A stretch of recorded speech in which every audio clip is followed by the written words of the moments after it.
in an AP, if Sn, which is sum of n terms, is given to you as 3n squared plus 5n, and ak equals to 164, find the value of k.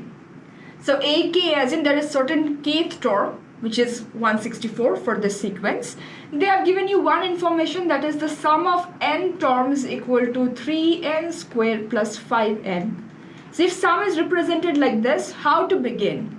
Remember, n here represents the position.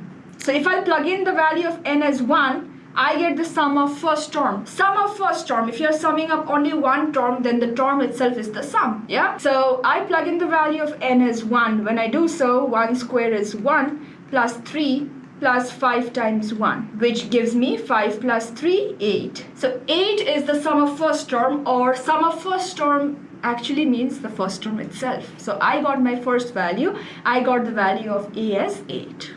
Okay. Now similarly, I'll use the same information, the same sum formula to find the sum of two terms. Sum of two terms, to find that, I'll plug in the value of n as 2, because that is the meaning of the formula, isn't it? The formula tells you, or the formula helps you generate the sum of any terms, provided you plug in different values for n. So the sum of the first two terms can be found out by plugging in n as 2.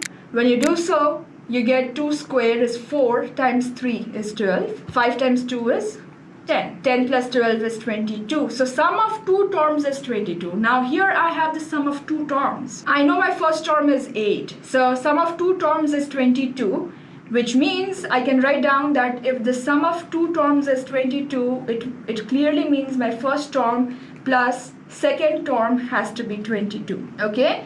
And from the first information, from the first value here, upon solving, I got the value of my first term as 8. The value here is 8. So I'm going to plug in a as 8 plus my second term has to be 22.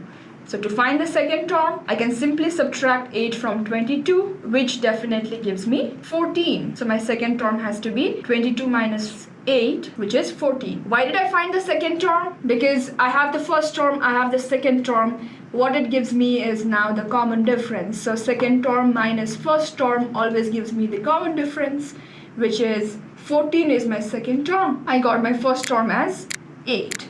14 minus 8. So the common difference is 6. Once I figured out my common difference is 6, and I found out my first term is 8. Now question says find ak equals to 164. ak, as in there is some kth term, which is 164. So question tells you to find the value of k. So there is some kth term, the value of this term is 164. If that is so, I have the value of a, I have the value of d. To find any term, I'll multiply d for k minus 1 times, the position minus 1 time. So upon solving it like this, I get my first term a as 8. So 8 plus some value minus 1 times my common difference as 6 should give me 164. Open up the brackets, you can do this. 8 plus 6k minus 6 equals to 164. On the left side, I have 8 minus 6 is 2. So 6k plus 2 equals to 164. Get rid of one number at a time. You want to subtract 2 from both sides. You get 164 minus 2, which is 162, which is equal to 6k.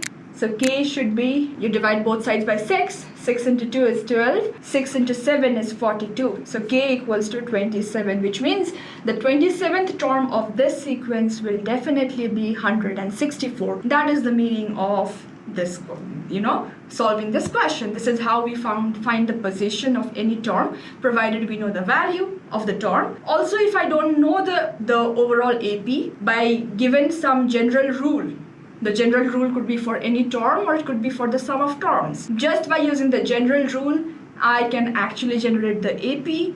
I can find anything they're asking for. This is the general way we solve any question based on arithmetic progression.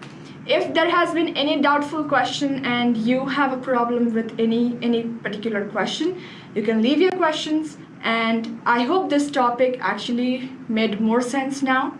And I just hope you have become more confident after starting with me. That is all about arithmetic progression. That's it.